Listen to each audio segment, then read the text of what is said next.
chambre haute. Amen. Le Père de cette Église, merci beaucoup pour cette confiance renouvelée.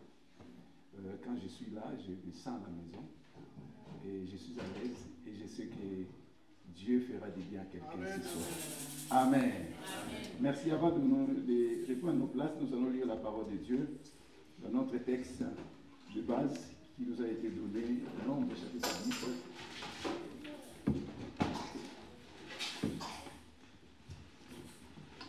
Nombre chapitre 10, le verset 29 et le verset 30.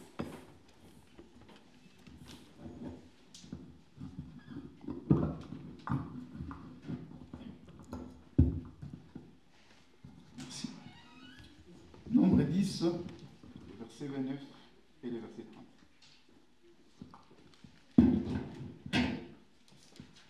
S'il y a un bon lecteur qui peut nous aider.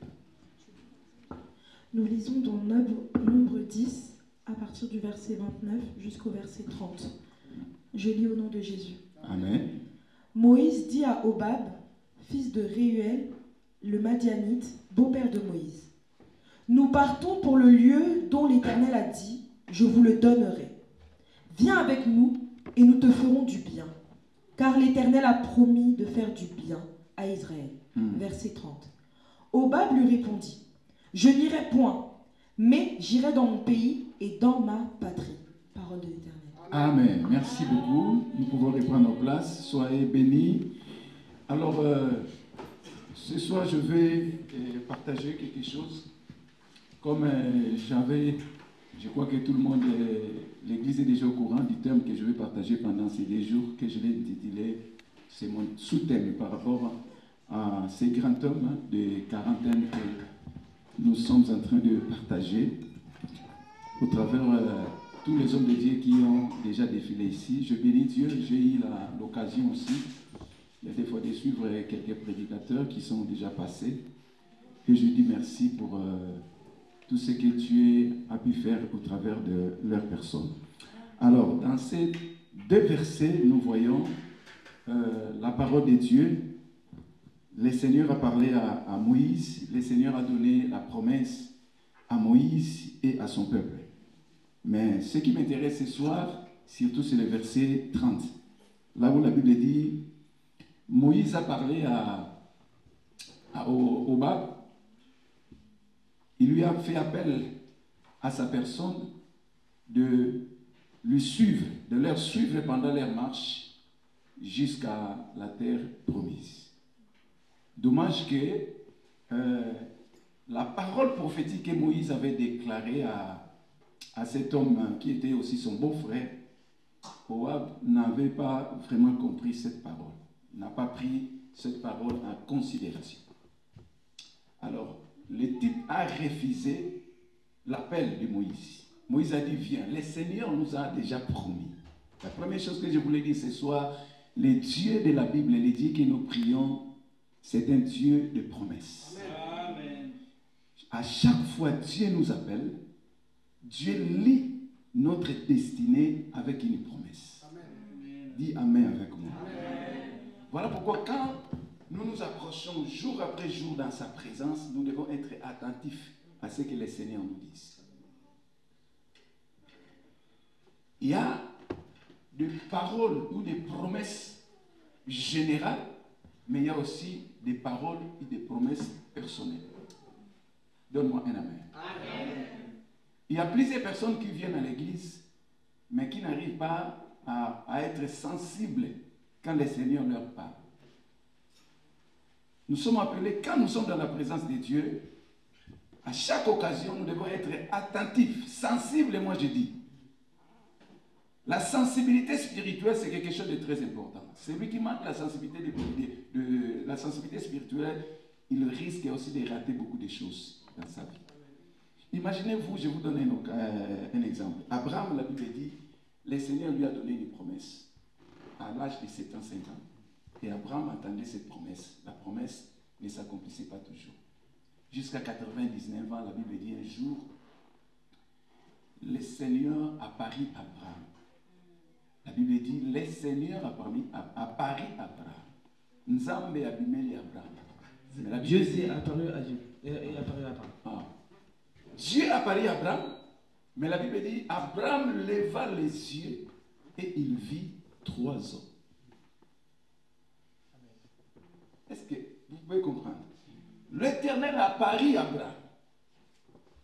C'est Dieu qui apparut à Abraham, mais Abraham, quand il a levé les yeux, n'a pas vu Dieu. Abraham a vu 3 ans. Or, parmi ces 3 hommes, il y avait un qui n'était pas un homme normal, mais qui était Dieu, à la forme de l'homme. Donne-moi un amen. Amen.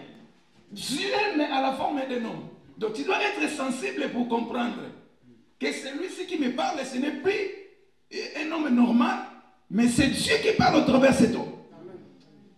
Si tu ne le comprends pas, vous savez, l'accueil il a d'Abraham, c'est ce qui a changé toute sa destinée.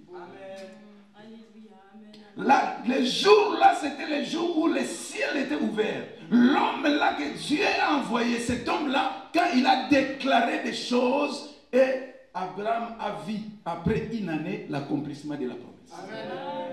Imaginez-vous ce jour-là si Abraham n'était pas sensible. Il allait louper la promesse du Seigneur. Alors, je dis, à chaque fois, le Seigneur nous appelle. Notre appel est attaché à une promesse de Dieu. Autrement, je dis, à une parole prophétique. Cet homme-là, Obab, a reçu une parole prophétique. Sortie de la bouche de l'homme extraordinaire, l'homme charismatique, l'homme des miracles. Le seul prophète qui a eu le privilège de parler avec Dieu face à face. Mais cet homme n'a pas compris. Il a dit non. Moi, je ne vais pas aller avec vous. Moi, je vais rentrer. Je vais retourner vers ma patrie, vers mon pays, vers ma famille. Écoutez-moi. Si Dieu a besoin de faire quelque chose dans ta vie, la première chose, Dieu t'envoie d'abord la parole. Le Dieu que nous prions, ce n'est pas le Dieu des choses passées. Dieu est le Dieu de nouveautés, de nouvelles choses. Mais avant de faire quelque chose de nouveau dans ta vie, Dieu envoie d'abord sa parole. Pourquoi Dieu a besoin de t'envoyer sa parole? Pour que tu puisses croire maintenant à cette parole. Mettre foi à cette parole, mettre confiance à cette parole et pour la voir après l'accomplissement. Est-ce que je parle à quelqu'un? Cet homme, Moïse lui a parlé. Il a déjà vu beaucoup de choses que Dieu a fait avec Moïse. Mais ces jours-là, je ne sais pas qu'est-ce qui s'est passé. C'est peut-être envoûtement de la famille là-bas. Il y a des choses qui s'est passées dans leur famille. J'ai médité. Après cette histoire, on ne parle plus de cet homme de Oba. On n'a plus parlé de lui. Je ne sais pas comment était sa fin. Mais certainement, Dieu connaissait bien parce qu'il n'y a personne qui nous connaît mieux que Dieu. Amen. Parce que c'est Dieu qui nous a créés. Dieu sait de quelle matière nous avions été créés. Dieu sait quand c'est que nous avons besoin. Alors Dieu lui parle. Il a dit viens. Au travers de Moïse, viens. Parce que l'Éternel nous a promis. Quand l'Éternel promet, Dieu l'accomplit toujours. Amen. Je dis à quelqu'un, je rappelle à quelqu'un qui a déjà reçu une promesse de la part de Dieu, qui a reçu une parole de la part de Dieu, une parole prophétique. Continue à croire, peu importe ce que tu vis, peu importe ce que tu traverses. Amen. Si Dieu t'a promis quelque chose, il finira par l'accomplir. Amen. Dieu a voulu faire sortir cet homme de sa famille, de son pays, de sa patrie. Et n'était pas la première personne que Dieu lui a adressé cette parole, cette promesse, une promesse. Il a dit aussi à Abraham, le père de la foi, il lui a dit quitte ta patrie, quitte ton pays et quitte la maison de ton père. Mais cet homme, au lieu de quitter, parce que Dieu a voulu faire de nouvelles choses avec lui. Peut-être lui qui devait devenir peut-être l'héros de leur famille, le Moïse de leur famille. Mais lui, il a refusé, il a dit, moi je vais retourner.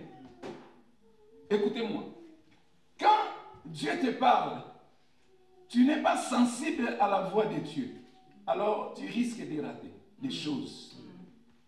tu risques de rater. C'est l'une des maladies de l'Église d'aujourd'hui. L'Église est insensible. Vous savez, moi, j'ai connu des décès dans notre Église. C'est des décès que nous avons connus 3 ans, 4 ans, 5 ans avant. Le Seigneur a parlé à ces personnes. Ils ont été insensibles. Il y a quelqu'un qu'on a enterré l'année passée, je crois, au mois de janvier de l'année passée. En 2007, ce qui lui est arrivé. Donc, il est décédé en 2024. Donc, je dirais 7 ans avant, en 2007. J'avais invité un homme de Dieu. Il est venu. Après le culte, il m'a appelé, il lui a appelé. Il a dit, écoutez, tu dois prendre au sérieux la parole du Seigneur, l'œuvre du Seigneur. Parce que le Seigneur m'a montré ceci en détail. Et tout ce que le Seigneur lui a montré. Et tout ce qui lui est arrivé après ça. Mais l'homme était insensible. L'homme n'a jamais compris. Il continuait à vivre sa vie normalement, jour après jour. Mais après 6 ans, les choses ont changé. Aujourd'hui, il n'est plus. Il est parti. Les sensibilités. J'insiste. Nous devons avoir la sensibilité spirituelle. Pour avoir la sensibilité spirituelle, tu dois avoir la communion avec le Saint-Esprit. Donne-moi un amen. Amen. Et Dieu a parlé au travers de Moïse. De la même chose que Dieu a parlé au travers de cet homme. Il est comme votre Moïse. Donne-moi un amen. Amen. Dieu lui a parlé, Dieu lui a dit, bâtis la chambre haute. Appelle les Oba. Venez, marchons ensemble. Car l'Éternel m'a promis de nous faire du bien. C'est lui qui me suit. Ce qui est sûr et certain, le Seigneur aussi lui fera du bien. Amen. Alors cet homme a refusé. Il a dit, moi je vais retourner. Or, Dieu de la Bible, ce n'est pas le Dieu du passé. Dieu de la Bible, c'est le Dieu du futur et des nouveautés. Donne-moi un amen. Amen. Il décide de retourner. Il a dit, non, moi je vais retourner vers ma famille, vers ma patrie. Peut-être que lui ne savait pas ce qui s'est passé réellement dans sa patrie, dans sa famille. Voilà pourquoi Dieu a voulu lui faire sortir de cela. La Bible dit, écoutez, ne pensez plus aux événements passés. Ne considérez plus ce qui est ancien, car je ferai toutes choses de nous. C'est lui qui est lié aux choses passées. C'est lui qui continue à considérer ce qui est ancien. Alors, il se bloque lui-même. Il empêche Dieu à faire des nouveautés dans sa vie. La Bible dit, Dieu renouvelle sa bonté chaque matin. À chaque fois, Dieu renouvelle la bonté, sa bonté dans notre vie. C'est-à-dire, Dieu nous donne la possibilité de vivre une nouveauté. Amen. Ce que tu n'as jamais vu, ce que tu n'as jamais touché, tu peux le toucher quand Dieu renouvelle sa bonté. Amen. Tout dépend de ta croyance, tout dépend de ta foi. Le Dieu de la Bible, c'est le Dieu de nouveauté. Écoutez, celui qui est lié au passé, celui qui est lié aux événements passés, il se bloque lui-même. Il empêche Dieu. Jésus l'a dit dans le livre de Matthieu, Matthieu chapitre 15, si nous pouvons lire. Je vais vous expliquer quelque chose.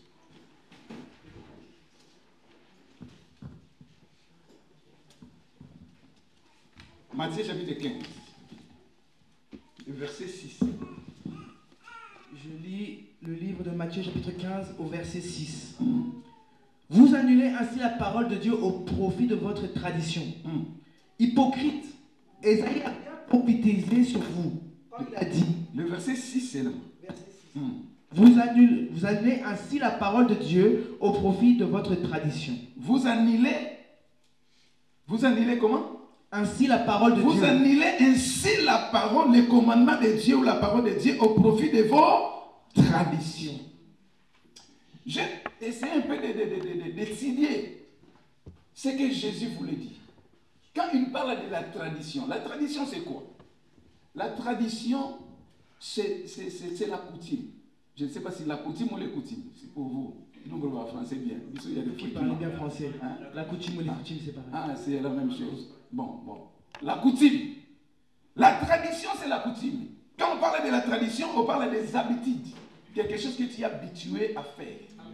Or, Dieu, en parlant au travers de la bouche de Moïse à cet homme, Dieu voulait faire avec lui des nouveautés, des choses nouvelles. Mais lui voulait retourner pour continuer à faire les choses qu'il est habitué à faire. Or, Dieu était déjà fatigué de voir sa vie dans ces conditions. Dieu voulait changer, Dieu voulait amener des choses nouvelles dans sa vie. Mais lui dit non, moi je vais retourner. Il a voulu annuler la pensée de Dieu, la parole de Dieu, les commandements de Dieu à cause de cette tradition. Quand on parle de la tradition, on parle aussi de mémoire. Quand on parle de tradition, on parle des choses passées. Quand on parle de tradition, on parle des opinions. Hein? La tradition, c'est l'opinion. Tu es resté fixé dans tes opinions. Les dieux te parlent et toi, tu ne veux pas, tu ne veux pas te déplacer. Dieu a voulu te faire déplacer. Il a compris que là où tu es là, tu dois sortir dans ton confort là. Tu dois faire un pas nouveau, quelque part d'avance. Parce que je vais faire quelque chose de nouveau avec toi. Mais toi, tu es habitué à tes habitudes là. Tu ne veux pas changer. Tu as ton opinion. Et ça va tout ça. Il y a des personnes, tu leur parles comme tu veux, ils ne changent pas. Il est fixé dans ses opinions. Même s'il est passé, tu lui dis non, ne fais pas comme ça. Il a continué, moi. Lui, il va continuer comme il veut. C'est ça la tradition. Or, la Bible dit, Ésaïe 43, ne pensez plus aux événements passés. Ne considérez plus ce qui est ancien. Car je ferai toutes choses nouvelles.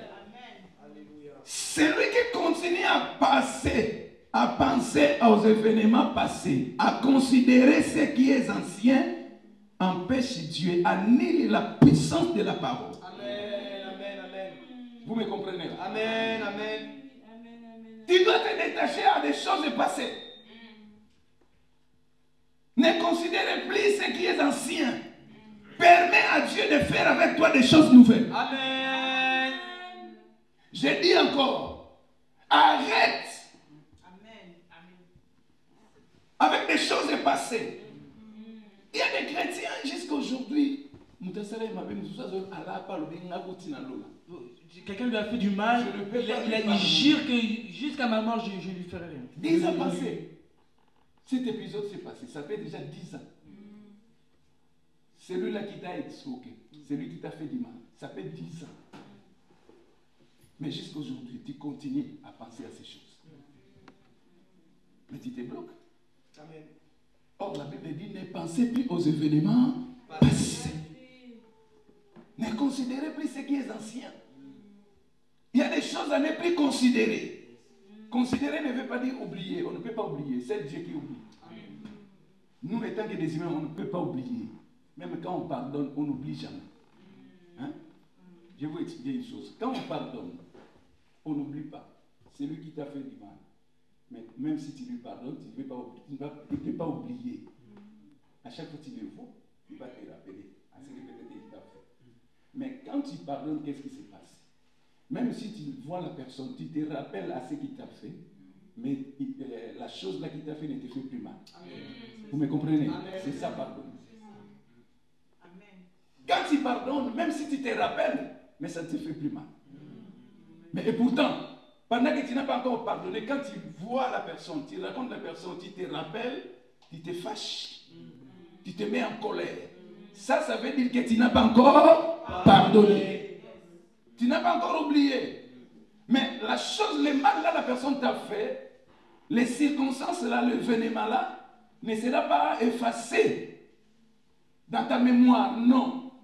Mais les effets maintenant qui prouvent où tu as oublié, où tu n'as pas oublié. Est-ce que je parle à quelqu'un? Amen. Jésus parle directement aux pharisiens. Vous annulez Quand j'ai lu ces versets, j'étais touché. Mais comment un homme peut annuler les commandements de Dieu? La parole de Dieu a le pouvoir. Amen. La parole de Dieu a le pouvoir créatif. La parole de Dieu peut appeler les choses qui n'existent pas à l'existence. La parole de Dieu opère les miracles. Amen. Mais un homme, Jésus dit, vous annulez le pouvoir, les commandements de Dieu. Donc, chez vous là, Dieu peut parler comme il veut, mais la parole n'aura pas de fait. À cause de quoi? À cause de votre tradition. L'heure est arrivée de briser tes habitudes là, tes traditions là. Permets à Dieu de t'amener quelque part. Dieu est fatigué de te voir dans ces conditions. Dans cette situation, il est le Dieu de nouveauté. Il a besoin de faire quelque chose de nouveau dans ta vie. Oh, j'annonce à quelqu'un, quelque chose de nouveau arrive. Il y a des choses nouvelles qui arrivent. La Bible dit les choses que l'œil n'a point vues. Les choses que l'oreille n'a point entendues. C'est possible avec Dieu. Mais pour vivre ces choses, tu dois d'abord accepter d'oublier le passé. De sortir de ta zone de confort. D'oublier. Permets à Dieu de te propulser quelque part. Écoutez, la parole de Dieu, je n'ai jamais vu quelque chose de plus puissant comme la parole. Amen. La parole peut te prendre là où tu es et t'amener quelque part. Amen. Un jour, Pierre, vous savez, Pierre, là où il est arrivé, jusqu'à un niveau que le Seigneur lui a donné la clé d'ouvrir et de fermer. Vous savez, aucune prophétie a été annoncée de la part de Dieu pour Pierre. Parce que Pierre, c'est quelqu'un qui est sorti de la tribu des Zaboulons. Vous savez, tous ceux qui sont sortis de la tribu des Zaboulons en Israël sont des pécheurs.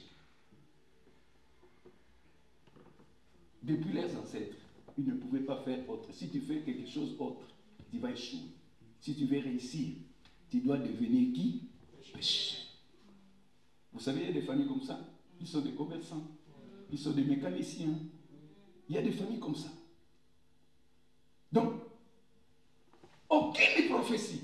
Mais un jour, la Bible dit, Pierre n'était pas un pécheur normal. Il était un professionnel. Il avait toute une société, une entreprise. Mais il travaillait et la parole est venue vers lui. Jésus lui a dit, viens, je ferai de toi pécheur d'homme. La parole, gloire à Dieu que Pierre a reçu cette parole. Pierre n'a pas fait comme a fait Obab. Mais Pierre a écouté cette parole, l'a saisie. J'ai dit à quelqu'un, apprends à saisir la parole du Seigneur. Quand la parole sort, si tu la saisis, la parole a le pouvoir de te prendre de là où tu es pour t'amener quelque part. Amen. Pierre a saisi la parole.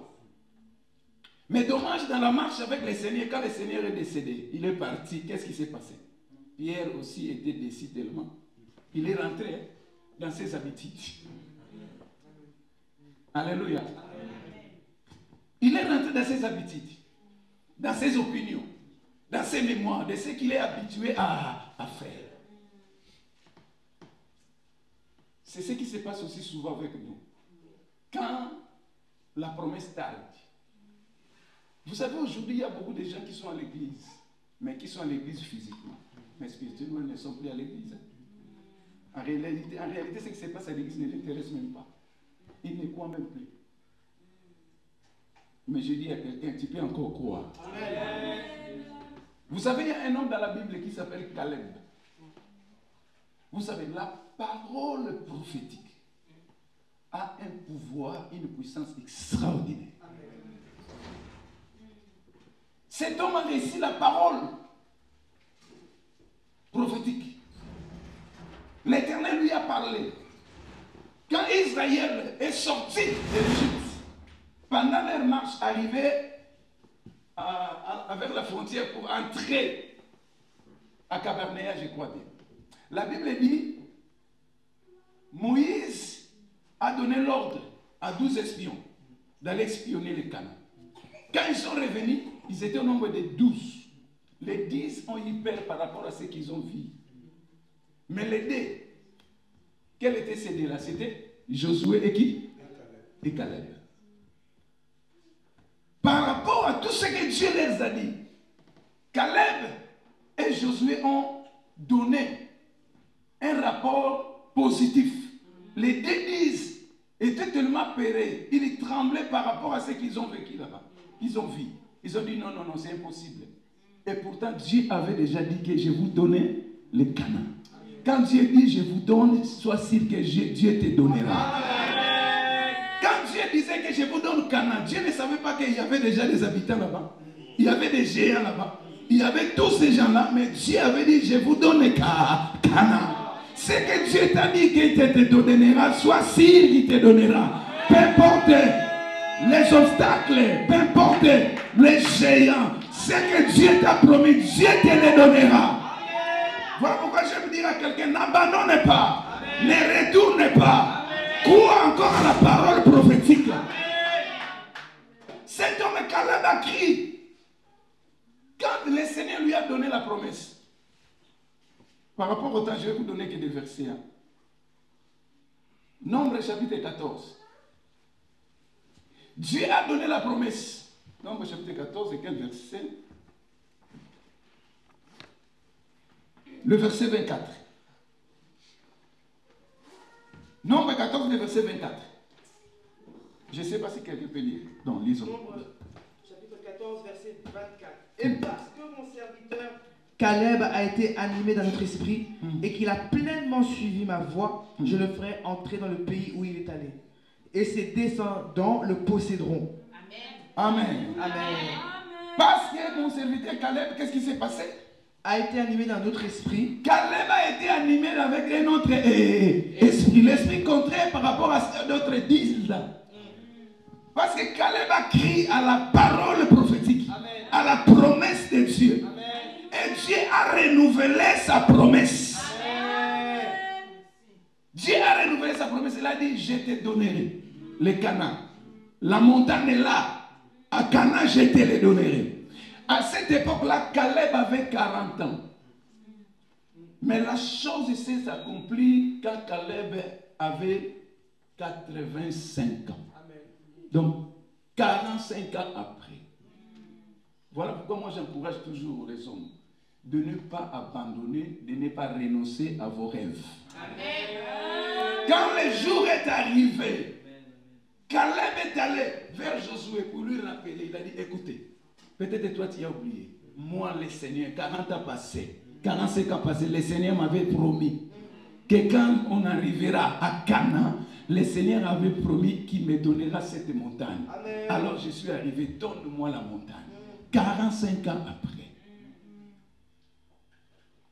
Cet homme a crié. J'ai dit à quelqu'un, ne renonce pas à ta vision. Amen. Si tu as un rêve, ne renonce pas. Amen. Il y a des gens par rapport au temps, par rapport à l'âge, par rapport aux circonstances, par rapport au moment qu'ils traversent, c'est facile d'oublier maintenant. Il y a des gens qui ont pris leurs rêves, leur vision.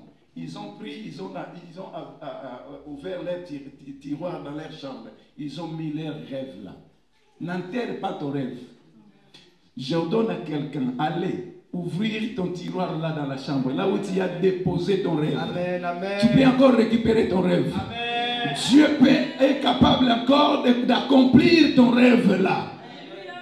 Il y a quelqu'un qui a un rêve de bâtir une entreprise. Tu peux encore croire. Amen.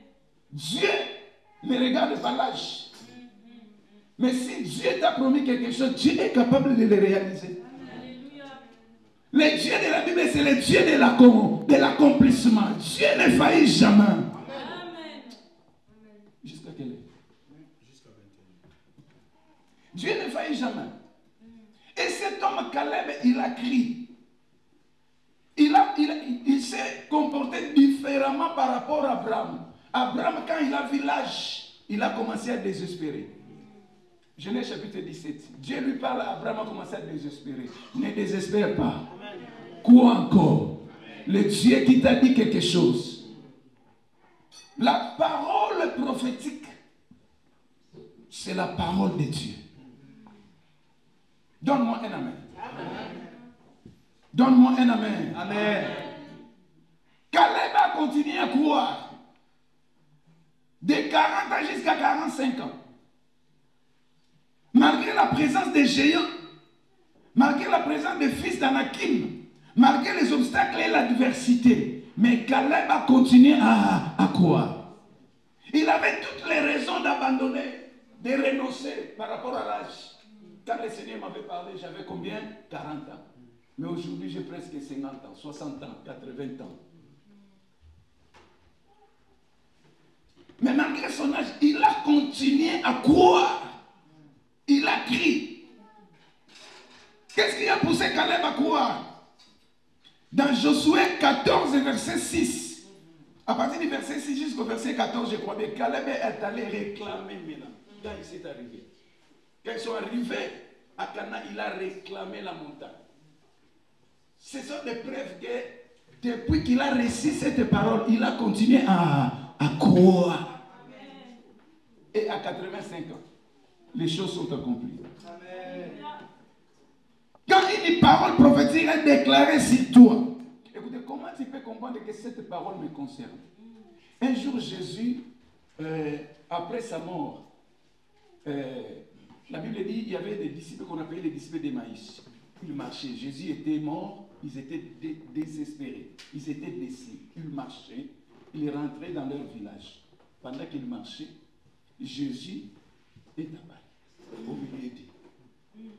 Vous savez ce qui me choque dans cette histoire?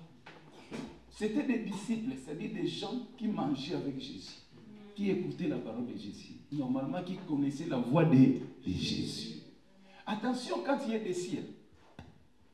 Je l'ai dit chez nous à l'église. Attention quand il y a des ciels.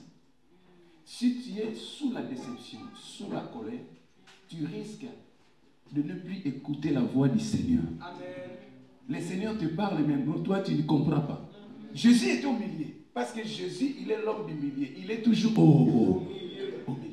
Jésus n'a jamais été à gauche ni à droite. Il est toujours au milieu. La Bible dit là où 2 ou 3 personnes sont réunies, il est au milieu. À la croix, à droite, il y avait malfaiteur. À gauche, il y avait malfaiteur. Lui, il était toujours au milieu. Quand Daniel, avec ses amis, ils étaient jetés dans la fournaise de feu. Le roi, le matin, quand il est venu, il a vu quoi? Il a vu 3 et il y avait la 4e personne qui était au milieu. Le roi s'est posé la question. Mais on a jeté 3 personnes. Où est venue la 4e personne qui est au milieu? Jésus est toujours au milieu. Même dans la souffrance, même dans la fournaise de feu, tu ne seras jamais seul. Il a dit, je suis avec vous tous les jours jusqu'à la fin de toutes choses. Nous avons la tendance, quand les choses ne marchent pas, Dieu m'a abandonné. Dieu ne peut jamais t'abandonner. C'est toi qui peux abandonner Dieu, mais Dieu ne peut jamais t'abandonner. Dieu n'abandonne jamais ses siens. Dieu ne m'abandonnera jamais. Il a dit, je suis avec vous tous les jours. Donc dans la souffrance, dans les épreuves, dans la maladie, dans les combats, Dieu est avec toi. Mais c'est à toi maintenant de croire à ces choses. Mais souvent quand nous avons l'impression que les choses ne marchent pas, Dieu m'a abandonné. Mais comment Dieu peut t'abandonner? Dieu ne peut jamais. Il est avec toi et il sera toujours avec toi. Jésus est l'ami fidèle qui n'abandonne jamais. Rappelez-vous de l'histoire de Lazare avec ses sœurs. Ils pleuraient. Ils ont même eu l'audace d'accuser Jésus en disant, si tu étais ici, si tu étais ici, notre frère n'allait pas mourir. J'aime leurs paroles. Si tu étais ici. Ils ont reconnu que Lazare était malade. Mais ce qui a tué pour eux, ce qui a tué Lazare, ce n'était pas la maladie, mais c'était l'absence de Jésus. Amen. Parce qu'ils ont dit, si tu étais là, notre frère n'allait pas mourir. Parce que tu es le maître de la solution. Tu auras toujours trouvé une solution. Amen. Si Jésus est avec toi, même dans la barque, même dans la tombe, il trouvera toujours une solution. Parce qu'il n'abandonne jamais. Crois que Jésus est avec toi. Amen. Il est là avec toi. Amen. La parole prophétique est tellement puissante. Quand le Seigneur et les deux disciples là pendant qu'ils marchaient, Jésus est apparu au milieu d'eux. Ils ont commencé à parler, mais ils ne se sont pas rendus compte que c'était qui? Jésus. Après, Jésus les a consolés, les a édifiés, un peu encouragés. Après, ils sont entrés dans la ville, ils ont mangé et puis Jésus est disparu pendant la soupe. Après, ils se sont rendus compte, non, celui-ci, c'était les Seigneurs. Amen. Mais écoutez, leurs prévisions disent, ah, c'était les Seigneurs. Pourquoi? Parce que pendant qu'il parlait, notre cœur faisait quoi? Bouillonner. Amen. Quand tu es dans la présence du Seigneur, il y a un message qui se passe. Dieu te parle. Pour comprendre que ce que Dieu dit là, c'est pour toi. Tu vas sentir ton cœur est en train de faire quoi? De bouillonner. Quand ton cœur bouillonne, crois-moi que le Seigneur est en train de te parler. Amen. Ces paroles-là te concernent. Amen. Nous pouvons nous retrouver 10 personnes, 20 personnes, mais Dieu ne nous parle pas de la même manière. Est-ce que je parle à quelqu'un? Jésus est apparu encore à Pierre. C'est lui qui avait reçu la première parole prophétique. Jésus lui a dit, viens, suis-moi, je ferai de toi un pécheur d'homme. Aucune personne dans la famille de Pierre a eu la grâce d'être appelée dans le ministère, dans les sacerdoces. Pierre était la première personne. La parole de Dieu, la parole prophétique a le pouvoir de briser les limites de ta famille. Ce que personne n'a fait dans ta famille, à travers la parole de Dieu, la parole prophétique, toi tu peux le faire. Donne-moi un amen. Le Seigneur est prêt à faire du bien dans ta vie. Plus que toute autre personne de ta famille.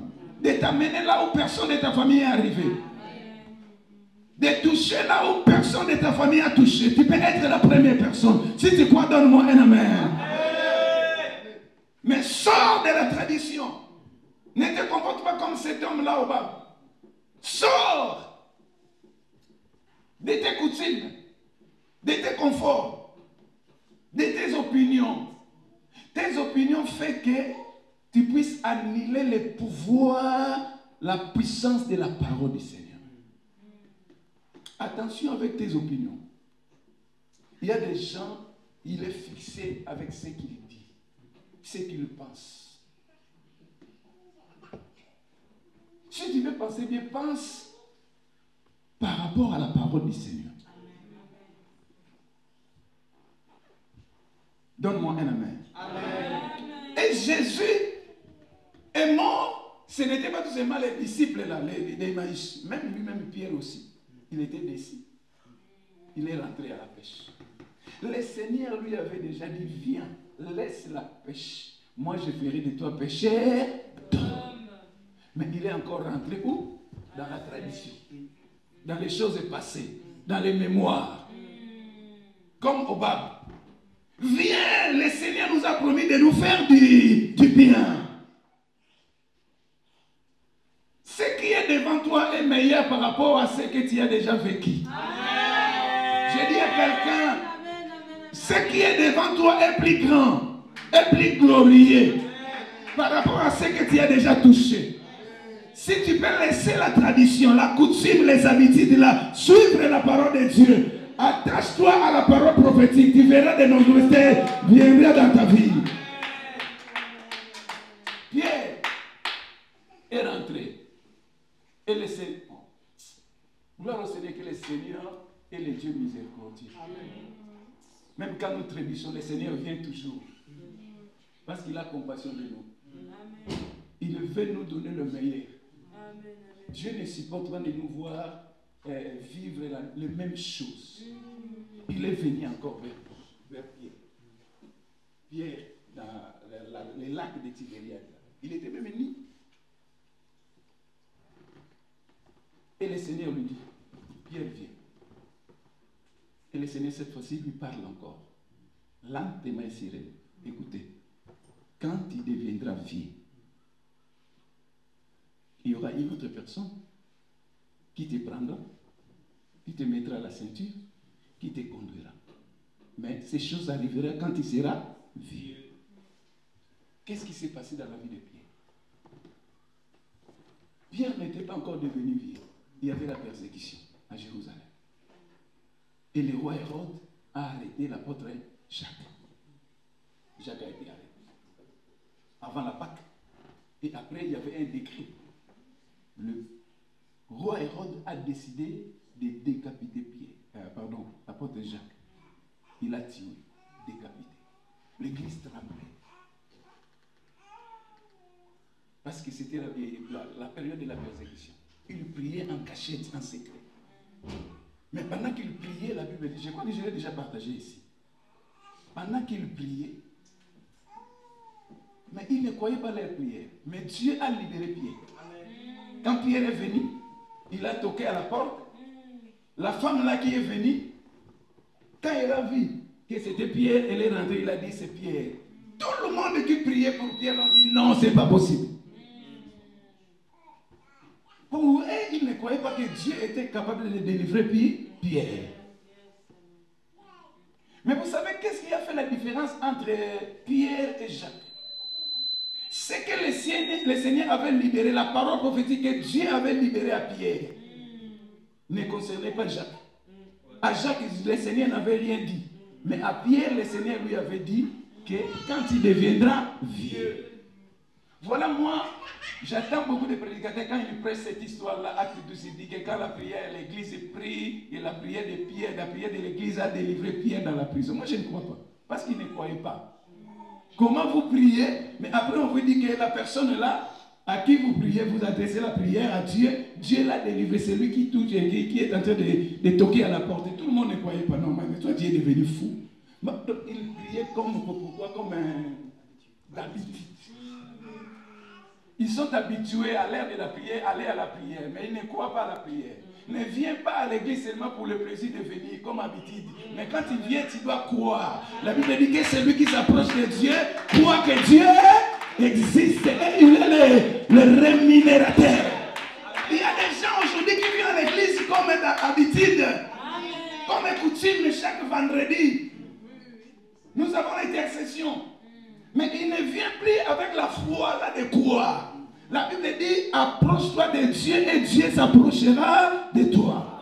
Vis avec la foi. C'est la foi qui produira quelque chose de nouveau dans ta vie. Malheureusement, il y a plusieurs personnes maintenant qui viennent à l'église comme par habitude. Nous sommes habitués à venir à l'église. Alléluia. Amen. Nous sommes aussi habitués. C'est quand tu fais une année, 2 ans à l'église, tu sais même comment déroule la modération. Tout le monde ici peut faire la modération parce que nous sommes habitués. On commence par remercier le Seigneur, après demander pardon, le Saint-Esprit, adoration, maintenant c'est louange. Et il y a certaines personnes même à l'église, si tu ne le fais pas comme ça, après l'église il te récupère. Aujourd'hui, attention. Ça c'est quoi? C'est l'habitude, la tradition. Donc, même à l'église, il n'y a plus la place au Saint-Esprit. Nous avons un papa comme ça à l'église. Il y a des fois, il s'approche même vers moi. Hein? Parce qu'aujourd'hui, on n'a même pas demandé le pardon du péché. Tu n'as pas besoin de demander pardon du péché quand tu es à l'église. Pendant que tu venais à l'église, c'est Christ qui reviendrait. Qu'est-ce qui va te passer avec toi? Normalement, à l'église, nous ne devons pas demander pardon ici. Nous devons nous préparer déjà. Quand je me prépare de ma maison pour aller à l'église, je me prépare. Donne-moi un amen. Amen. Parce que tu ne sais pas de ta maison jusqu'à l'église, qu'est-ce qui va se passer? Si Christ revient, toi tu attends d'arriver d'abord à l'église pour demander pas. Donne-moi un amen. Amen. Donne-moi un amen. Amen. Alors, Pierre était dans la prison. Mais la Bible dit, ce qui me choque dans cette histoire, la Bible dit, le roi Hérode a fait la même chose avec Jacques. Il a fait un décret, il a signé un décret que je vais tuer, je vais décapiter aussi Pierre, comme je l'ai fait avec qui? Avec Jacques. Mais ce qu'il ne savait pas, le roi ignorait. Jacques et Pierre priaient le même Seigneur. Ils avaient le même ministère apostolique. D'ailleurs, ils travaillaient même dans une même église. Mais ils n'étaient pas égaux. Moi, je me dis, Moi, je ne suis pas comme les autres. donne-moi un amen. Amen. Mon ADN n'est pas comme celui d'un autre. Ceux qui connaissent mon grand frère, il y a des fois, ils disent, ah, il a papa Ambrose. Ah, donc tu es comme Papa Ambrose. Non, papa Ambrose. Je ne suis pas comme Papa Ambrose. C'est mon frère, mais tous en moko. C'est mon frère, mais nous ne sommes pas pareils. Mes prêtres sont différents. Mon ADN est différent. Donc tu es spécial, tu es unique. Amen. Ne cherche pas à copier l'autre. Même si vous êtes dans une même église, même si vous traversez la même situation, vous êtes dans une même condition, mais vous n'êtes pas égaux. Donne-moi un amen. Le même Seigneur, la même église, le même ministère. Jésus était à la croix avec les deux brigands. L'autre est allé au ciel avec Christ au paradis. Il s'est trouvé dans la même condition, la même situation, mais la destinée est différente. Ta destinée est différente par rapport à la destinée des autres. Amen. Ne te compare pas avec les autres. Car ce qui fera une différence dans ta vie, c'est la parole de Dieu. C'est la parole prophétique. Amen. La Bible dit, ce jour-là, la nuit, le décret a été déjà signé. Si c'était moi, c'était toi. Pierre pouvait passer toute la nuit à pleurer. Mais la Bible dit, Pierre dormait un sommeil profond. Amen. Mon conjoint a pour moi qui collègue dans le boulot. Ce roi qui a tué son collègue de boulot. Oui, puis que non, tout ça qui est dans Jacques, Thomas Jacques, mais Thomas Jacques n'est pas à Sanini, à Koufi. On était avec l'apôtre Jacques, mais il est mort. Si par pas Kamisunga. Et ils m'ont aussi enfermé. Et il a fait le décret, le même décret qu'il a fait à Jacques pour moi aussi. Toi, tu pourras dormir tranquillement. Mais la Bible dit, Pierre, cette nuit-là, il dormait un sommeil profond. Amen. Qu'est-ce qui a fait que Pierre puisse dormir un sommeil profond? Parce que Pierre avait confiance à la parole prophétique. Amen. Pierre a minimisé les décrets du roi Hérode. Parce qu'il savait que le Seigneur m'avait déjà dit. Le Seigneur m'avait déjà dit, quand je deviendrai vieux, je n'ai pas peur de ces décrets. Parce que la parole prophétique est plus puissante, est plus glorieuse, est plus forte que les décrets d'Hérode. Je dis à quelqu'un, la parole de Dieu dans ta vie est plus puissante que la malédiction de ta famille. Est plus puissant que le complot de tes adversaires. Amen. Tu peux encore croire à la parole. Amen. Vous savez pourquoi? 2 Pierre chapitre 1 verset 19. Là je vais clôturer. 2 Pierre chapitre 19. Pardon, chapitre 1 verset 19. Allez-y là. 2 Pierre chapitre 1 verset 19. Parce que Pierre a vécu ces choses. Maintenant il nous explique. Amen. Les effets de la parole prophétique. Amen. Écoutez ce que Pierre dit. 2 Pierre, chapitre 1, verset 19. Ouais. Et nous tenons pour d'autant plus certaine la parole prophétique. Et nous tenons d'autant plus certaine la parole prophétique. Pourquoi nous tenons? À laquelle vous faites bien de prêter attention. À laquelle nous faites bien de prêter attention. C'est-à-dire, quand il s'agit de la parole prophétique, tu dois prêter attention. Pourquoi? Comme à une lampe qui brille dans un lieu obscur. La parole prophétique est comme une lampe. Amen. La parole prophétique est comme une lampe. N'est-ce pas, David a dit, ta parole est une lampe à mes pieds et une lumière à mon sentier. Amen. Quand tu as reçu la parole prophétique, quand tu considères la parole prophétique viendra dans les moments de l'obscurité. Pierre était dans la prison. Amen. Il était dans le noir. Amen. Il ne pouvait pas voir comprendre les choses dans l'obscurité. Mais il se rappelle de la parole. La parole est venue comme une lumière. Je dis à quelqu'un, tu peux encore croire à la parole. Même dans l'obscurité de ta vie, même dans le combat de ta vie, la parole de Dieu viendra éclairer. Écoutez, aidez-moi. Essayez un peu d'éteindre la lumière là. Pour mieux expliquer. Voilà. Nous sommes, faisons semblant que nous sommes dans l'obscurité. Tout ne marche pas. C'est flou. C'est l'obscurité, c'est noir. Tu cherches la foi pour s'en sortir, mais tu n'arrives pas. Tu es dans la confusion là. Mais dans ta vie, il y a une parole qui était là. La parole prophétique a été déjà déclarée, a été déjà libérée sur ta vie. Maintenant, dans l'obscurité là, tu es là, mais tu continues à croire à la parole, à penser à la parole. Allume-moi maintenant la lumière. Mais dans ton obscurité, tu verras la lumière. La parole là viendra. La parole là apparaîtra pour te faire sortir. La parole prophétique.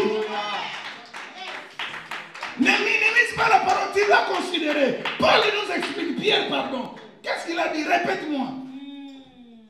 À laquelle vous faites bien de prêter attention. Faites bien de prêter attention à la parole prophétique. Ne sois pas distrait quand la parole est libérée. Quand cet homme se tient debout ici, il libère la parole. Ne sois pas distrait. Ne sois pas distrait.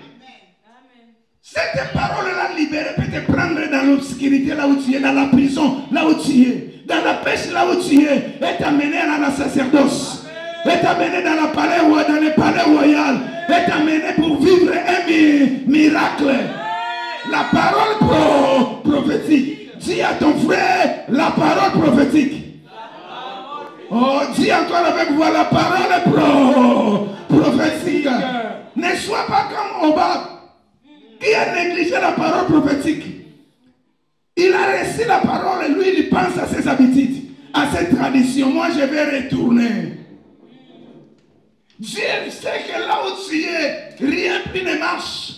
Dieu a besoin de changer ta destinée, t'amener quelque part. Mais pourquoi il libère cette parole? Est-ce qu'il y a quelqu'un qui a déjà reçu des paroles prophétiques ici? Donne-moi un amen. Amen.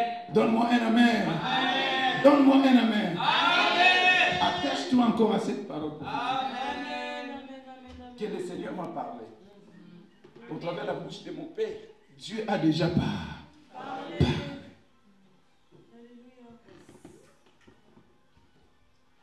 Tu n'as pas le droit à avoir peur, à craindre qui que ce soit et quoi que ce soit. Parce qu'il y a une parole qui a été libérée sur ta vie.